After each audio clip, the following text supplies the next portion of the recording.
Today's word of God is from John chapter 8 verses 10 to 11. A woman caught in adultery. Then Jesus straightened up and said to her, "Woman, where are they? Has no one condemned you?" She replied, "No one, sir." Then Jesus said, "Neither do I condemn you. Go, and from now on do not sin anymore."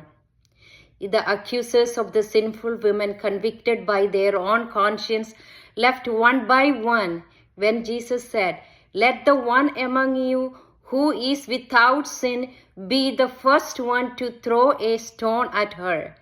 Jesus then called the woman to repentance, instructing her to abandon her sinful life and live in holiness. Forgiveness was not permission to continue in sin. It came with a call to change. Jesus did not deny her sin, but he chose mercy over condemnation. Lord Jesus, show your mercy to our brothers and sisters who are living in sin against the seventh commandment. Free those who are bound in the darkness of lust and help them to walk in holiness and truth. Amen. ഇന്നത്തെ വചനവായന വിശുദ്ധ യോഹന്നാന്റെ സുവിശേഷം 8-ാം അധ്യായം 10 മുതൽ 11 വരെയുള്ള തിരുവചനങ്ങൾ. യേശു നിവർന്ന് അവളോട് ചോദിച്ചു, "സ്ത്രീയെ, അവർ എവിടെ? ആരും നിന്നെ വിധിച്ചില്ലേ?" അവൾ പറഞ്ഞു, "ഇല്ല കർത്താവേ." യേശു പറഞ്ഞു, "ഞാനും നിന്നെ വിധിക്കുന്നില്ല.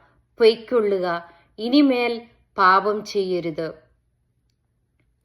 തന്റെ മുമ്പിൽ നിൽക്കുന്ന വ്യഭിചാരിണിയായ സ്ത്രീയെ കല്ലെറിയാൻ കൊണ്ടുവന്ന ആ നിയമജ്ഞരോടും ഫരീസിയരോടും ഈശോ പറഞ്ഞു, "നിങ്ങളിൽ പാപമില്ലാത്തവൻ ആദ്യം അവളെ കല്ലെറിയട്ടെ."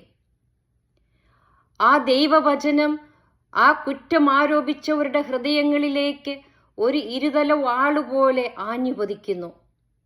കുറ്റാരോപണം ഉന്നയിച്ചു വന്നവർക്ക് സ്വന്തം പാപങ്ങളെക്കുറിച്ച് അവബോധം ഉള്ളവരായി അവർ സ്ഥലം കാലിയാക്കുന്നു.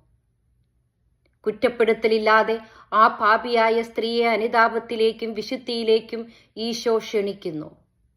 "നീ വ്യഭിചാരം ചെയ്യരുതെന്ന് കൽപ്പിച്ച പിതാവേ, ഈ ലോകത്തെ വ്യഭിചാര ദുർഭൂതത്തിന്റെ അടിമത്തത്തിൽ നിന്നും വിടുവിച്ച് ദൈവീകമായ പരിശുദ്ധിയിൽ വളരുന്നതിനുള്ള മനസ്താപത്തിന്റെ കൃപ ചൊരിയണമേ എന്ന് ഞങ്ങൾ പ്രാർത്ഥിക്കുന്നു.